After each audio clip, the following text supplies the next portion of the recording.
கம்முன்னு இருக்கிற நம்மள கூப்பிட்டு வச்சு அவமானப்படுத்துறவங்கள என்ன கேட்கலாம்? என்னென்னமோ கேட்கலாம். வேண்டாம். நமக்கு வேணுங்கிறவங்கள்ட்ட தான் நம்ம ஆர்கியூமென்ட் பண்ணணும். வேணான்னு முடிவு பண்ணிட்டா அவங்கள்ட்ட ஆர்கியூமென்ட் பண்ணக்கூடாது வாக்குவாதம். ஆனா ஒருத்தவங்கள்ட்ட கத்துக்கிட்டோம். என்னடா ரொம்ப ஏழ்மை அவங்கலாம். என்னடா இது ஒதுங்கி இருக்காங்களேன்னு பார்த்தா, அவங்க எல்லாம் வந்து எங்களுக்கு சோத்துக்கே வழி இல்லாட்டி எங்களுக்கு தன்மானம் முக்கியம்னு இருந்துட்டாங்க. நாங்க தான் வந்து சிரிச்சு பேசுனதெல்லாம் பார்த்து நம்பி போய் அசிங்கப்பட்டு வந்துட்டோம்.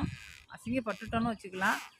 ஆனா, நான் சொல்றேன் மக்களே உங்ககிட்ட, நான் காசு பணத்துக்கு தான் நீங்கலாம் மரியாதை குடுப்பீங்க, முக்கியத்துவம் குடுப்பீங்க. காசு பணம் இருக்கிறவங்கள தான் மதிப்பீங்கன்னா, இல்லாதவங்கள மதிக்காதீங்க, கூப்பிடாதீங்க, பேசாதீங்க, அடைச்சுக்காதீங்க, ஒண்ணா இருக்காதீங்க. அது சொந்தக்காரனா இருந்தாலும் சரி, ஊர்க்காரனா இருந்தாலும் சரி, நண்பனா இருந்தாலும் சரி. இருக்கப்பட்டவங்களுக்கு தான் நாங்க மரியாதை குடுப்போம், முக்கியத்துவம் குடுப்போம். ஆனா, இல்லாதப்பட்டவங்கள்ட்ட ஏன் பேசுறீங்க? வாலண்டாட கூட்டு வச்சு யாரையும் அவமானப்படுத்தாதீங்க.